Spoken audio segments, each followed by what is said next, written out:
Manila Broadcasting Company. Action Radio Philippines, Standard Time, 6:04. Ang oras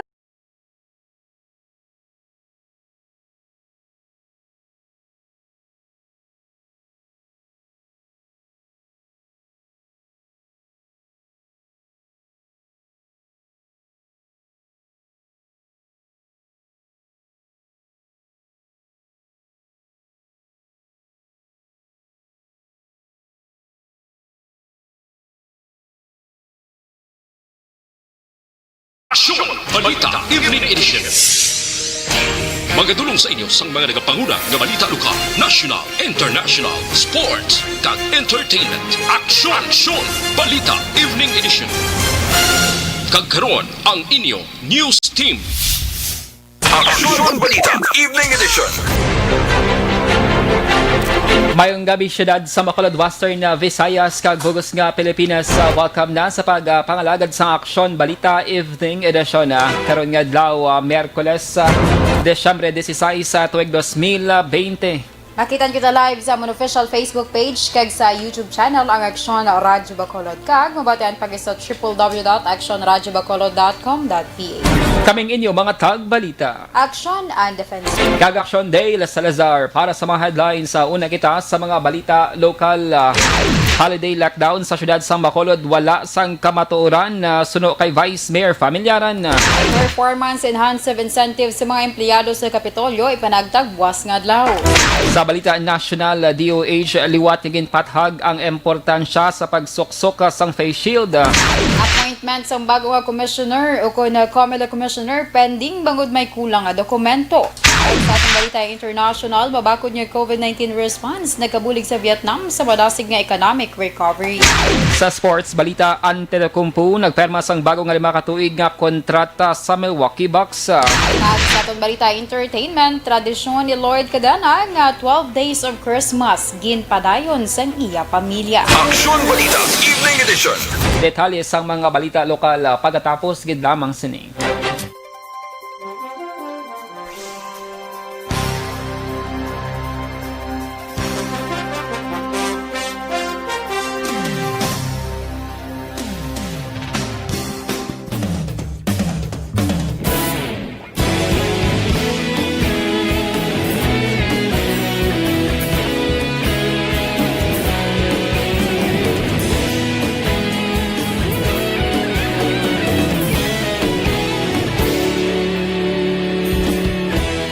Agapasang banwa, mabugaw nga hangin agadapyan na. Ikaw nang ginapamati ang lamon ginasanligan. Tingog sang probinsya, kamatuuran ginapalap na. Minsay nga may dala, paglaong kag kasanat. Tinuig na nagligan, ikaw gihapon ang ako nga istasyon. Sa pagbudlak sang adlaw, sa pagtuhaw sang biton. Mga balita nga dala inspirasyon. Aksyon Radyo, Bacolod man sa gihapon. Padayon Aksyon Radyo, Bacolod saludo sa imo. Padayon Aksyon Radyo, salamat isa pagserbisyo. Patas kag balanse, matuod nga mensahe, wala sang hinadang pilihan. Padayon Aksyon Radyo.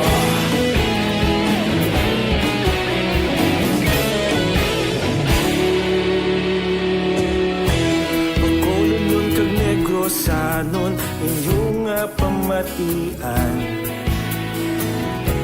Stasyon nga nagapalaplag sang kamaturan. Mabakod nga prinsipyo, reporter handa sa serbisyo.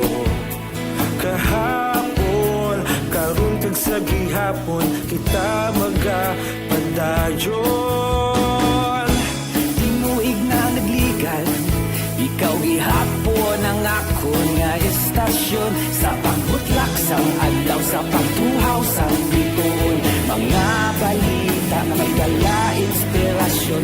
Aksyon radyo, Bacolod man sa gihapon. Padayon aksyon radyo, Bacolod saludo sa imo.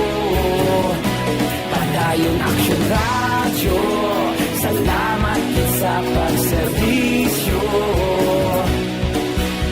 Patas kag balanse, matuod na mensahe, wala sa ginadampigan. Padayon aksyon radyo. Una sa balita, una sa aksyon, sa Bacolod Aksyon Radio. Una sa balita, una sa aksyon, sa Bacolod Aksyon Radio. Kaulog na na'y sagsang anong nakailangan. Responsable na pagbalita, pagdayon na ipalat na. Malasig pero sigurado, aksyon na may dala pagpalanggan.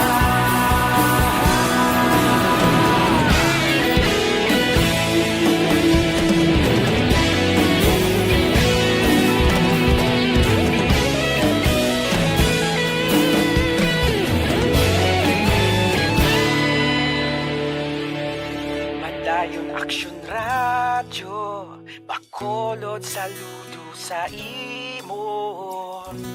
Padayon aksyon radyo, salamat gid sa pagserbisyo.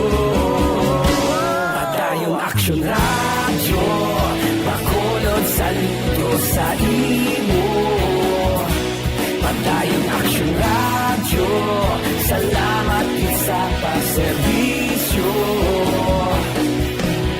Patas kag balanse, matuod ng mensahe, wala sang ginadampigan. Padayon aksyon radyo.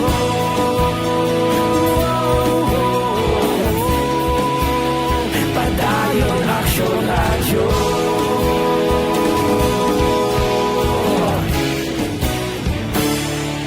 Padayon aksyon radyo.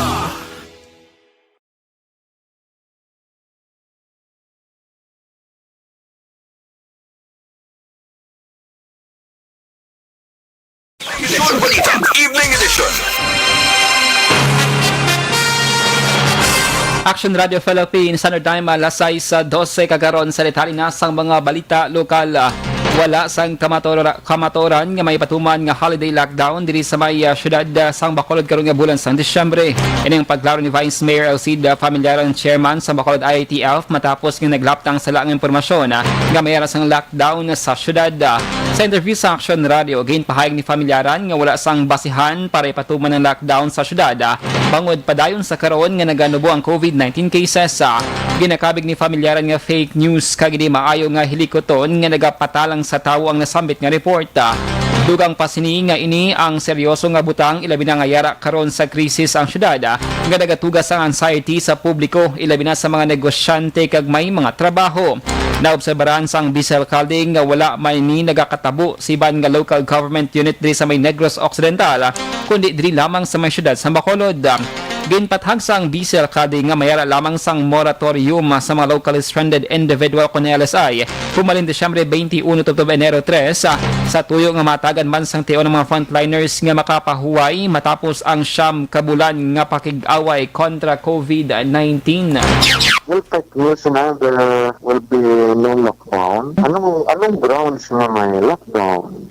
So, itong constituency, banta din na pumuluyo mga attitude ng mga patalang.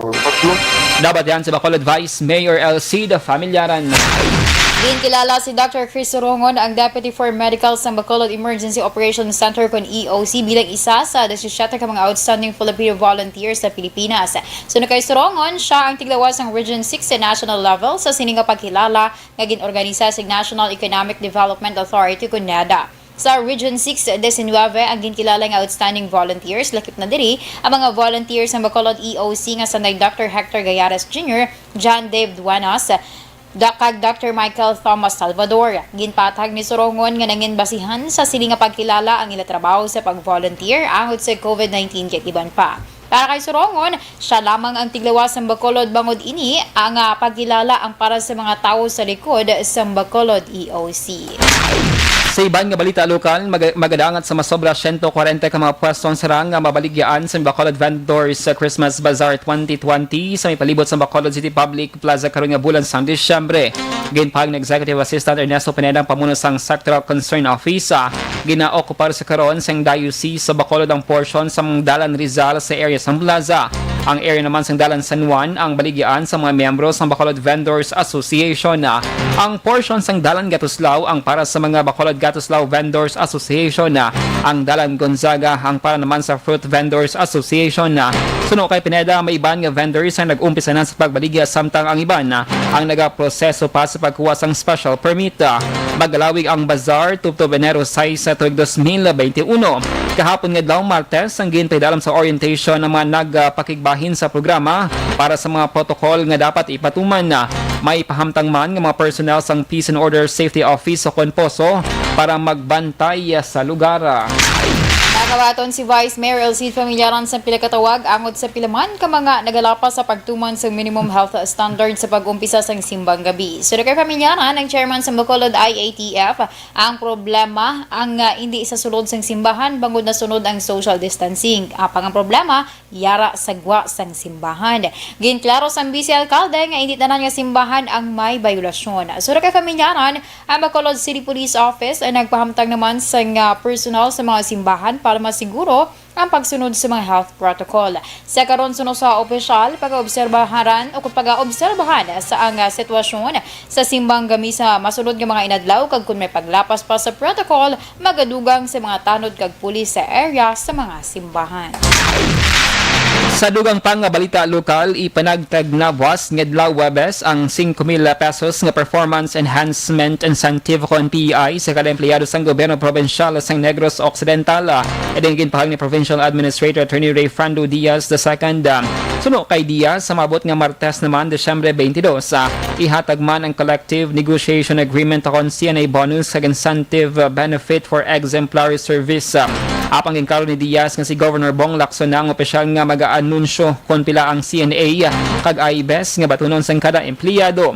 Dugang pasining nga wala man malakip sa pagbaton sa mga bonus kag insentibo ang mga job order employees apang ginpasiguro nga nagapaninguha ang gobyerno probensyal nga mapangitaan sa iban nga pamaagi agud matagan man sang ini nga mga benepisyo. IRR na 5,000, no? It's going to be released hopefully Thursday, and the rest ang amount hindi pa na natin nabalaan. Ang budget pala na pa-approve but as to the actual amount that will be received by our employees for CNA and IBES. Nabatihan sa Provincial Administrator Diaz. Sa katapusan nga balita lokal, umpisa buwas sa Desyembre 17, bag-uhuna sang gobyerno probensyal ang protocol nga ginapatuman angot sa pagpadala sang swab specimen sa ginapatigayon nga COVID-19 RT-PCR test. So kay Provincial Administrator Attorney Fernando Diaz II, padamo sa mga specimen nga atrasado ang pagpadala sa mga local government units, gani ini ang hindi na mabasahan sang maayos ang molecular laboratory. Ini ang rason suno kay Diaz kung nga wala magkapagwa sang RT-PCR results sa probinsya sa sulod sa pila ka adlaw. Base sa ginkasugtan, ang specimen halin sa mga LGU ang dapat idiretso sa Teresita Halandon ni Provincial Hospital sa syudad sang Silay, kag hindi na mag-agi sa Provincial Health Office sa Benjamin Hall sa Bacolod. Ipadala ang specimen within 24 hours from collection, kag gina-require ang mga LGU nga makigangot sa 3 ka mga gindesignar nga persona antes ini ang iga-deliver. Ang pagbaton sang specimen ang mag-aumpisa alas 9:30 sang aga, tubtub alas 4 sang hapon, Lunes tubtub Domingo. Aksyon Balita Evening Edition. Action Radio Philippines Standard Time alas 6:18 DTX 500 capsule mga ka-aksyon na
hindi pa rin natatapos ang laban natin sa COVID-19.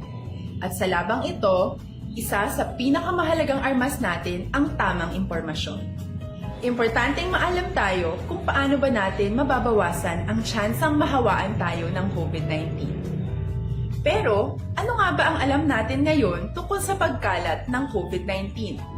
Base sa kasalukuyang pag-aaral, ang COVID-19 ay sumasama sa droplets sa tuwing may umuubo, bumabahing, kumakain, nagsasalita, o kahit sa paghinga. Kadalasan, hindi natin namamalayan ang pagtalsik ng mga droplets na ito dahil hindi sila nakikita.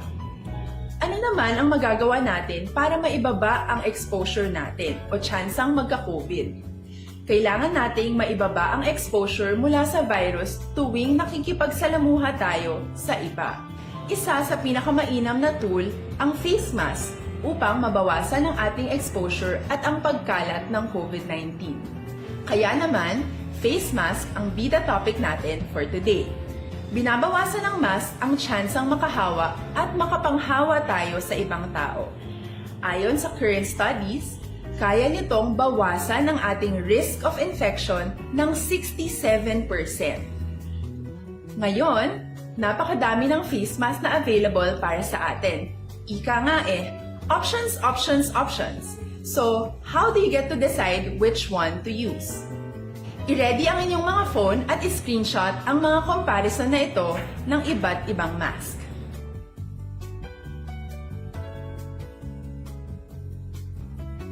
Ngayon, alam na natin na maaari tayong gumamit ng cloth mask.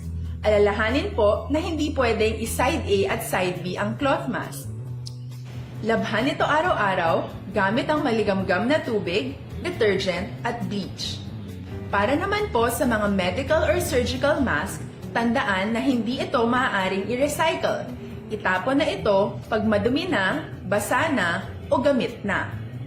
Samantala, ilaan naman po natin ang mga N95 mask para sa ating mga healthcare workers na patuloy na nakikipaglaban sa COVID-19. Huwag din po natin kalimutan na hindi natin nirerekomenda ang paggamit ng N95 respirators with valve. Habang kaya nitong protektahan ka sa virus, hindi naman ito mapoprotektahan ang mga tao sa paligid mo, lalo na kung may sakit ka. Of course, face masks are not enough to protect us. It should still be coupled with other preventive measures. According to studies, kung magsuot ka lang ng mask at didistansya ng at least 1 metrong layo sa iba, mababawasan na agad ang tsansa mong makahawa at mahawaan, kaya ituloy lang natin ang pagprotekta sa ating mga frontliners at komunidad sa pamamagitan ng pagiging bida. B. Bawal walang mask. I. Isanitize ang mga kamay at iwas hawak sa mga bagay. D. Dumistansya ng hindi bababa sa 1 metro. At A. Alamin ang tamang impormasyon. Lahat tayo ay may responsibilidad sa isa't isa na bawasan ang risk nating makuha ang virus. Ang pagsunod sa ating minimum health standard ay isa ring paraan para sabihing nirerespeto kita at gusto ko pareho tayong ligtas. Ang mas agarang pagsasabuhay ng BIDA ay makakatulong sa mas mabilis nating pagbalik sa malusog na bayan. Muli, ako po si Dr. Beverly Ho. Lagi po nating tandaan, sa panahon ng pandemya, bida ang may alam. Tinatawag nilang new normal ang mga aksyong nakasentro sa pagpapahalaga sa kalusugan. Ginagawa natin ang new normal behaviors na ito ngayon upang makaiwas sa COVID-19. Pero kung tutuusin, marami sa mga hakbang na ito ay mga kaugalian na ating natutunan at dapat ginagawa noon pa man. Makakatulong ang mga ito sa pag-iwas sa anumang sakit. Tulad ng paglilinis ng kamay, tinuro sa atin simula pagkabata na maghugas pagdating sa bahay, bago kumain at pagkagamit ng palikuran. Sa panahon ngayon, dapat mas madalas na ang paglilinis ng kamay. Bukod sa paggamit ng tubig at sabon, maaaring gumamit ng alcohol-based hand rub o sanitizer kahit nasan ka man. Kapag naglilinis ng bahay, kailangang mas dalasan ang pag-disinfect ng mga bagay na palaging hinahawakan. Makakagawa ng pang-disinfect gamit ang ordinaryong bleach na panglaba. Maghanda ng isang parte ng bleach at ihalo ito sa 9 na parte ng malinis na tubig. Kung hindi naman emergency, hindi na kailangan pumunta pa sa doktor dahil sa telemedicine. Kapag nahihirapan sa paghinga at iba pang malalang sintomas ng sakit, agad na kumonsulta sa doktor. Maaari ding tumawag sa Barangay Health Response Team o BHERT. Huwag kalimutan ang mga natutunan dahil ito ang ating sandata para maging handa sa new normal.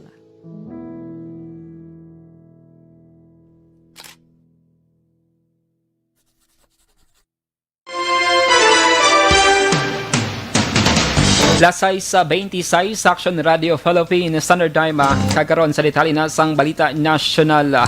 Ginpathag sang DOH ang importansya sang face shield matapos ang pila ka pakamalaot nga hindi iniepektibo kontra COVID-19. Una ginmando sang gobyerno ang pagsuksok sang face shield sa pagwa sa balay, magluwas sa ginasuksok nga face mask. Pila ka mga netizen ang nagpabutsyag nga pwede ng face mask kag naga-obstruct lamang ang face shield sa panulukan. Suno kay DOH spokesperson Maria Rosario Vergere, mas maayo ng dugang nga proteksyon para sigurado nga hindi malatnan sang COVID-19. Ginpathag man ni Vergere nga kung nagasuksok lamang sang face mask ining nagahatag sang 66% ka proteksyon, kung face shield lamang mayara man sang 66% ka proteksyon, kag kung ginasuksok naman ang duwa ka protective gears, malambot sa 90% ang protection kontra virus. Ginpapanaog ang mandatory nga pagsuksok sang face mask ug face shield hilaka daw antes ang Pasko bangod sa kangawa nga posible magsak ang COVID-19 cases bangod sa mga pagtipon-tipon karon nga bulan sang Desyembre. Gin-defer sa Commission on Appointment ang deliberasyon sa nominasyon ni Davao del Norte Election Supervisor Amy Apolloquio bilang COMELEC Commissioner matapos nga kulang sa dokumento sa Declaration of Assets. Sa CA Committee on Constitutional Commissions and of Offices hearing, ginpamangkot ni Senate Minority Leader Franklin Drilon kung ang pamilya ni Ama o kung ni Apolloquio ang mayara sa negosyo. Ginaako naman sini nga ang iya banda nagapalag-iya sang baligyaan ka bugas kag mais kag ini ang nakadeklarar sa iya nga Statement of Assets, Liabilities and Net Worth o CONSAL and apang ginklaro nga wala siya sang partisipasyon sa nasambit nga negosyo.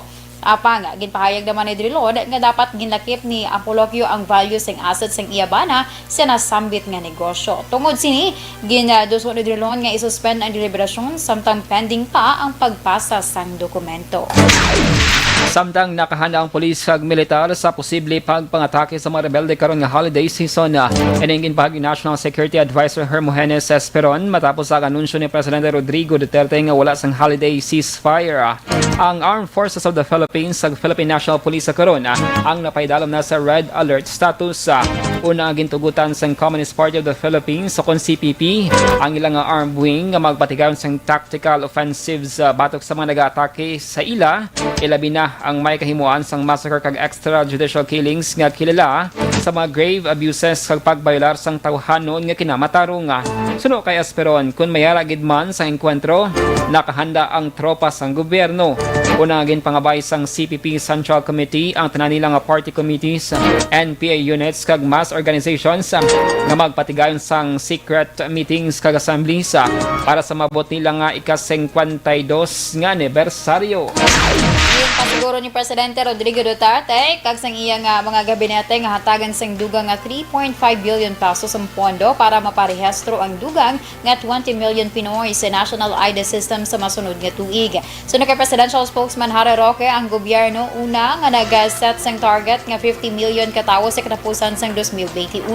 Sang Oktobre, ang Philippine Statistics Authority kun PSA nag-umpisa na sa registration sang Philippine Identification System nga naghatag sang prioridad sa low-income families. Una, ginpahayag ni Presidente Duterte ang National ID System nakabulig kung tani agud masulbar ang discrepancy sa distribution sang cash assistance sa low-income families nga mas naapektuhan sang COVID-19 pandemic. Aksyon Balita Evening Edition.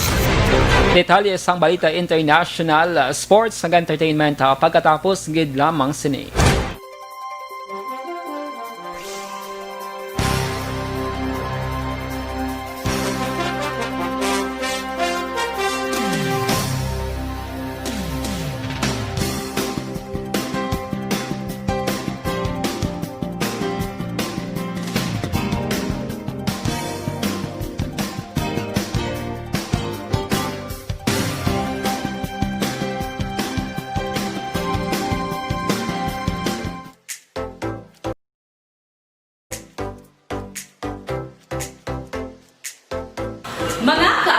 madamos ang nagpalaylay na pamaagi at protektahan ang imong kaugalingon batok sa novel coronavirus 2018 o ng COVID-19. Isa sa mga pinaka-importante ang regular, safe, and effective hand hygiene gamit ang habon kag tubig o ng alcohol-based hand rub. Yan ang proseso sa paghugas ng gamot na rekomendado sa World Health Organization.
Ginagamit ang makaksyon ng mo ng WHO Safe Hand Challenge agad mahinhanda sa coronavirus 2019. Padayon mga kaksyon.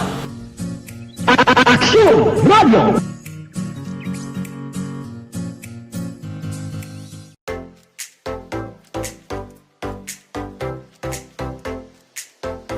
Mga kaaksyon, madamos ang nagpalaylay na pamaagi at protektahan ang imong kaugalingon batok sa novel coronavirus 2018 o ng COVID-19.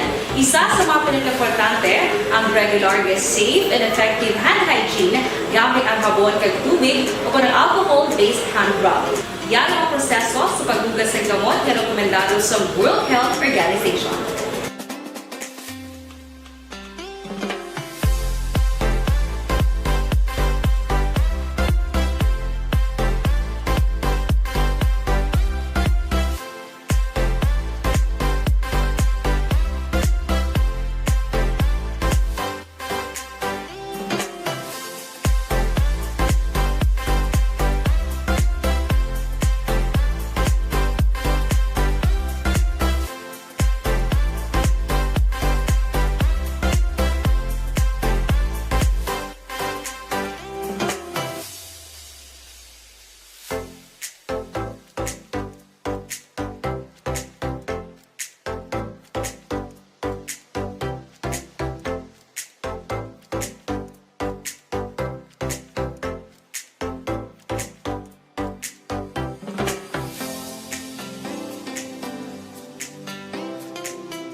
Ginagamit ang makaksyon ng mo ng WHO Safe Hand Challenge agad mahinhanda sa coronavirus 2019. Padayon mga kaaksyon.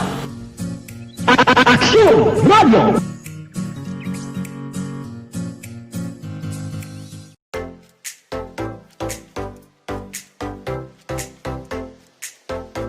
Mga kaaksyon, madamos ang nagpalaylay na pamaagi at protektahan ang imong kaugalingon batok sa novel coronavirus 2018 o ng COVID-19. Isa sa mga pinaka-importante ang regular, safe, and effective hand hygiene gamit ang habon kag tubig o ng alcohol-based hand rub. Yan ang proseso sa paghugas ng gamot na rekomendado sa World Health Organization.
Samtala sa aton balita international, dako na bulig sa mass quarantines, expansive contact tracing o kung expanded contact tracing kag strict control movements agud mapabilin nga manubo ang kaso sa coronavirus sa pungsod Vietnam kag madasig nga recovery sa ekonomiya sa pungsod. Samtang ang madamo nga pungsod nagasuffer sa mataas nga infection kag mortality rates, ang Vietnam naka-record sa mas manubo lamang sa 1,500 ka kaso sa COVID-19 kag 35 naman ang napatay. Sunod kay Nguyen Xuan Tan, ang public policy lecturer sa Fulbright University, Vietnam, ang lockdown naglawig sa mas manubo sa 3 ka bulan rason nga ang domestic activity madasig man nga nagbalik sa normal sa tungbulan sa Hunyo. Aksyon Balita Evening Edition.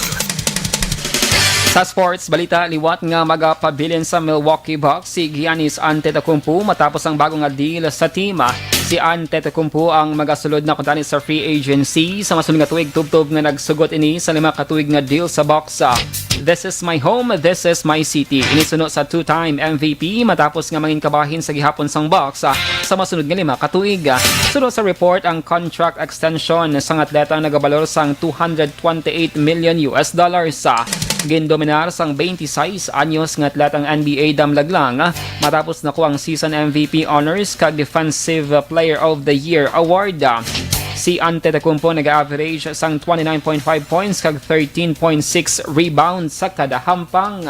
Aksyon Balita Evening Edition. Kag sa aton balita entertainment, ginpadayon sa pamilya sa nagtaliwan na nga YouTuber nga si Lloyd Cadana ang tradisyon nga pagbulig sa kada panahon sang Pasko. Sang Lunes, makitaan sa account ni Cadana ang iyang himata para sa video series ni nga 12 Days of Christmas. Sa unang adlaw, naghatag sang school supplies kag pagkaon sa mga kabataan sa Sampalo Compound sa Manila. Ang ikaduha naman, bukod sa ikaduhang nga adlaw, amo ang paghatag sang negosyo sa isa ka iloy nga nadulaan sang trabaho. Kag sa karon, sige pa ang ining proyektos o na programa sa pamilya ni Cadena. Una sa ito nga ginpahayag sa ilo ni Cadena nga si Loretta o kung mas kilala bilang Mother Queen. Ngayon iya ipadayon ang maayong hinimuan sa iya nga bata. Sa edad nga 26, si Cadena ang napatay kag isa sa man sa ginakilala bilang pioneer sa vlogging sa Pilipinas. Aksyon Balita Evening Edition. Action Radio Philippines, Standard Time, alas 6:40. Inyo nabatian ang kabugusan ng mga balita sa Action Balita Evening Edition. Karon nga adlaw Miyerkules, Desyembre 16, tuig 2020. Saluwat kaming inyo mga tag-balita. Action and Defensor. Tag-Action Dale Salazar. Una sa balita, una sa aksyon. Sa Bacolod Action Radio. Action Radio.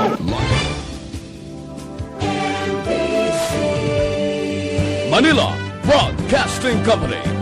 Sa balita, komentaryo, issue, serbisyo publiko. Aksyon Radio. Sa Bacolod, Aksyon Radio. Aksyon Radio.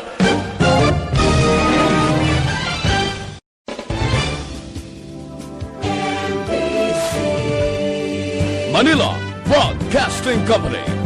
Sa balita, komentaryo, issue,